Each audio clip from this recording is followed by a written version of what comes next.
Jean. Welcome to the chat of the Club Español e Iberoamericano de Arbitraje, the New York and DC chapter. Thank you. Thank you for being with us. Oh, it's a pleasure. And why did you pick this place? I grew up on the Upper West Side. It has always felt like home. And after leaving Washington, at the 20-year chapter in Washington, I came back and I settled back into the Upper West Side. So I thought it would be a fun place to share with you. And I agree. I also live in the Upper West Side. Tell us something people do not know about you. Okay. Well, a couple of things that have nothing whatsoever to do with arbitration. I climbed Mount Kilimanjaro with my sons. I'm a tap dancer, and I do a mean card trick. So those are three life skills. Nothing whatsoever to do with arbitration. Oh, you could have done Broadway. Well, if you didn't not that do good. law. I didn't say I was a good tap dancer. I have more energy and enthusiasm than I have natural grace. So it's just for fun. So, who inspires you? That is an easy one, though it may be a sort of conventional answer. My mother. My mother was an early exemplar in working motherhood and in balancing priorities. She was an advertising executive in the 1950s at a time when most women in the Mad Men world were merely in secretarial positions. And then she left that career, went back to school, and got 2 separate master's degrees to develop an alternate career in remedial education so that she could spend time with her children in the afternoons and the summers. So she made choices which were really a model for me and some of the choices that I made in my life. She was immensely principled and immensely creative and really the kindest person I know. So she has been really a role model for me throughout my life. And I lost her many, many years ago, but I like to think of her as a guiding force in my life. Well, thank you for sharing that with us. And what is the greatest learning experience you've had in your arbitration career? Being thrown in the deep end. After I joined Arnold & Porter, which was in 1999, I very soon was asked to take first chair responsibility on 2 ICC cases for Saudi clients. I had never been a first chair before. I had never worked in the Middle East before, certainly not in Saudi Arabia, which was not perhaps a natural climate for a 5'3" blonde Jewish woman.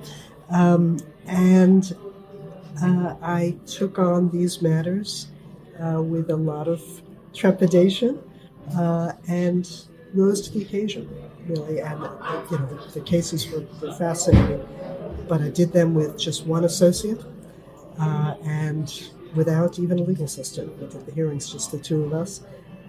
And I learned a lot about the value of having faith in yourself, of jumping in with 2 feet, and having confidence that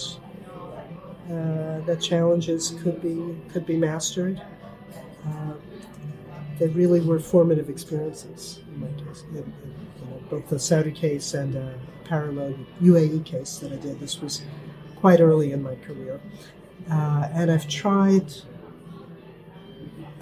throughout my career to encourage others to expand their comfort zones, to try new skills. There's real value from doing, and it's a confidence builder.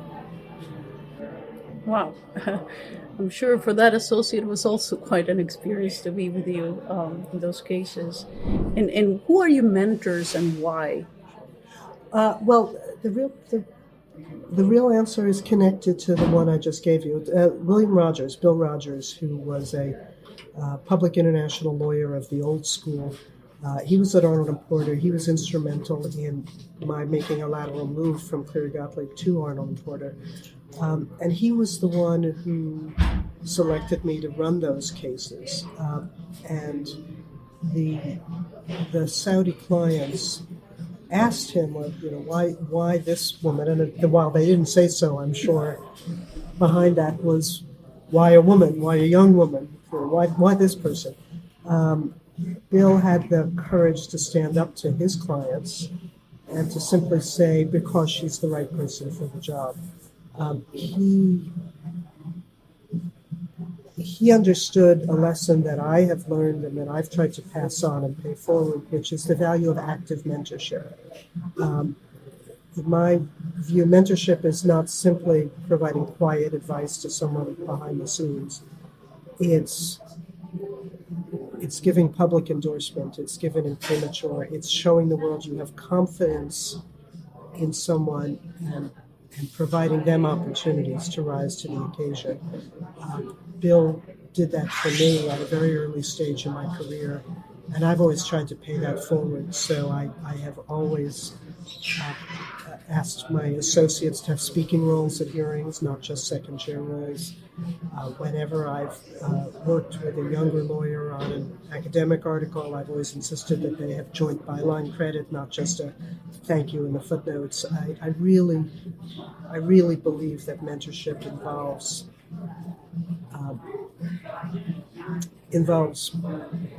showing the world that you endorse somebody, that you have trust in them and faith, and giving them the opportunities to rise to the occasion as well.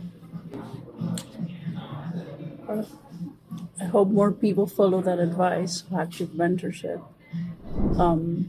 If you had to choose 3 words that define you as an arbitration practitioner, what would they be? I would say open-minded is the first one. I try very hard as an arbitrator to not form judgments early in the case. Curious. I love diving into the record. I'm a strong believer that most cases are decided on the evidence and not on doctrine, and I try to engage very deeply with the record. Every case is different.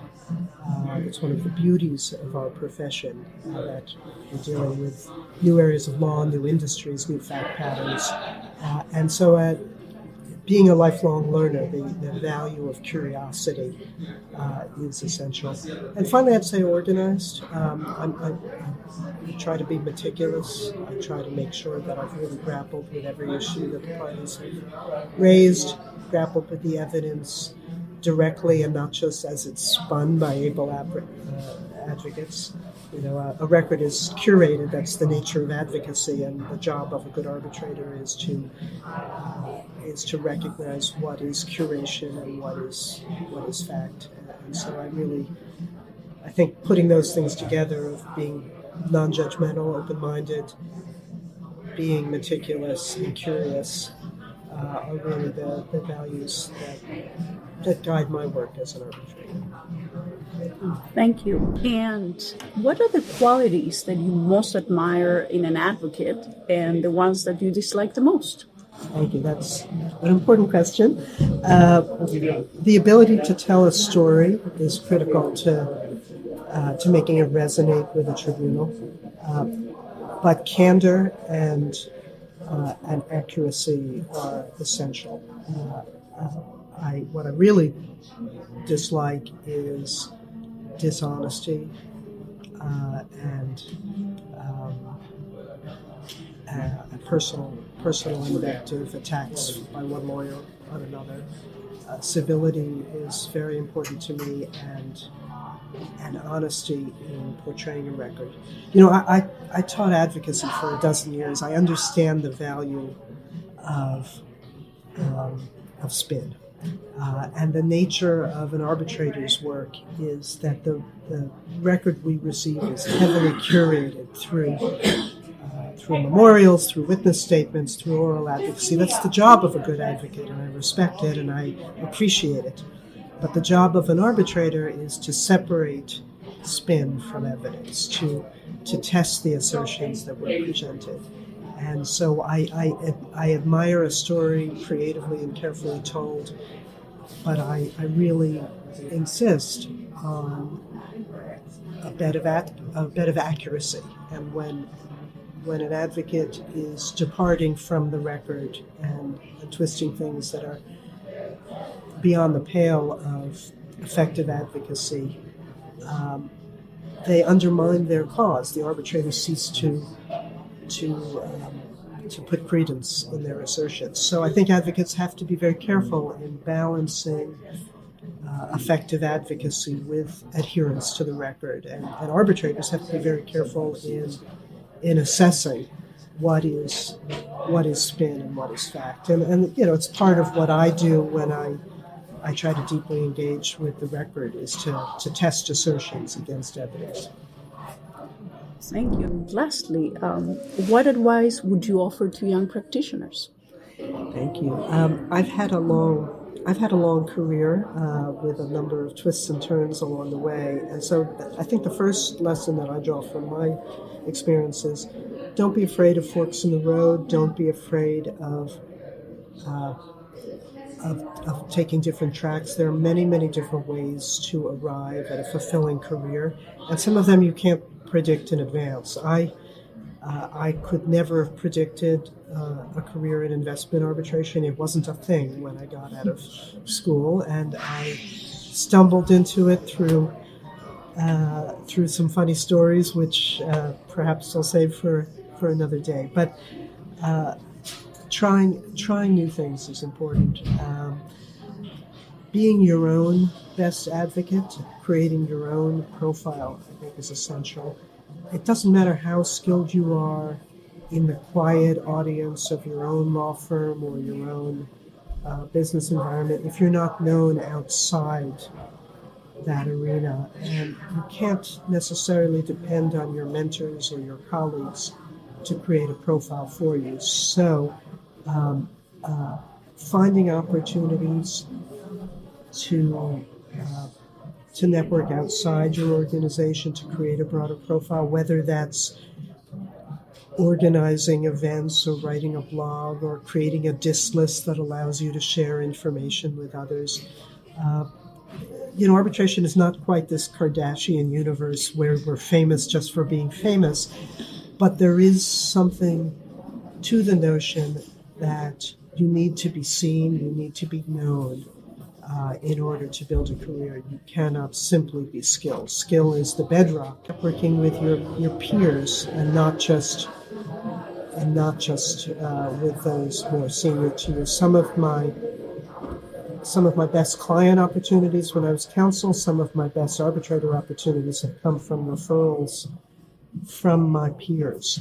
And so spending time at young arbitrator events, building networks of your own colleagues, that's where the opportunities will come later in your career. So I really would advise people to get out there and network it out as well. So really those three things together. Thank you, Jean, for sharing your morning with us. My pleasure. It's been a great opportunity.